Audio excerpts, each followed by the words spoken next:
Hello. What did you make of the performance and result? Very happy with the victory, with the clean sheet, and with big parts of the game. It's a really difficult opposition. We're playing so many games. You see that teams are winning for very small margins. Today we could have done the margins much bigger. At the end we didn't. But I will hold our nerves in the last few minutes, to defend well in the areas that we had to do, and overall very happy. Is the frustration that you could have scored more? More. And we had some big openings as well in the second half when they were a little bit more stressed, they were a bit more aggressive.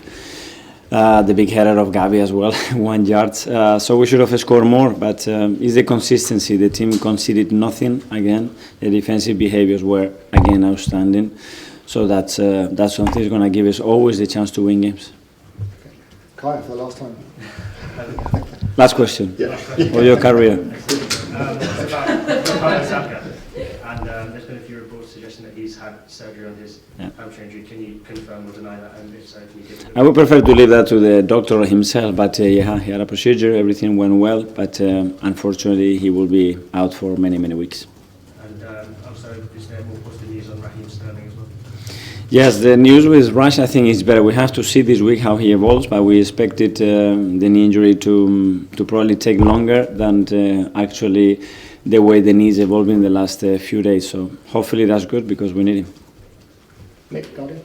Hi. Did you see enough from Gabriel Martinelli out on the night to think it could be the long-term solution out there?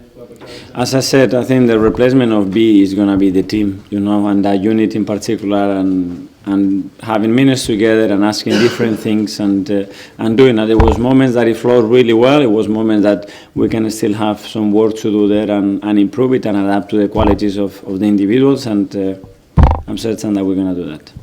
James, Athletic. Hi, Mikel. Really Hi. different scoreline tonight, obviously, to the Crystal Palace game, much narrower margin of victory.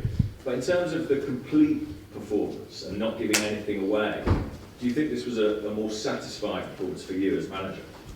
In terms of how well we control the position, 10 times, because we conceded 14 or 15 shots against Palace. And it's nothing that we normally do. So overall, I think this one was much better, yeah. But it's about the goals as well and the beauty of it and entertaining people, and the other one probably was better for them. Simon Stand. Mikel, just on Bukayo, have you got any more sort of definitive timeline on when he might be back now he's had surgery? I said many weeks, so I think it will be more than 2 months. I don't know exactly how much longer. I think it will depend, how that scar tissue starts to heal, the first week or so, mobility of that. Let's see, it's very difficult to say. And we saw tonight sort of that defensive shape. How important, or how more important will that be when you haven't got Bukayo for these 2 months, and you've got a defence that's so strong and so reliable like that? Well, it's always important because as well with Bukayo, that doesn't mean that we're going to score 3 and 4 goals every game. So we have to rely on the team. That's the biggest strength of us. We never rely on individual scoring 25, 30 goals, and we have managed to be very competitive still, and we're going to manage to do that. Okay, we'll go to James finally, then we'll go to the 5 PM embargo. So finally, James from CBS. Mikel, you mentioned the moments where the team replaced Bukayo well. What was happening in those moments that you really liked? That he needed, Gavin needs people around him. He needs constant threat. He needs to be always in the last line when the ball is on his side, that he has relationships there and people close to him because he's very intuitive. He's always a threat. If you isolate him too much, he's going to suffer, especially playing with a natural foot on the right. And that's things that we can evolve and improve.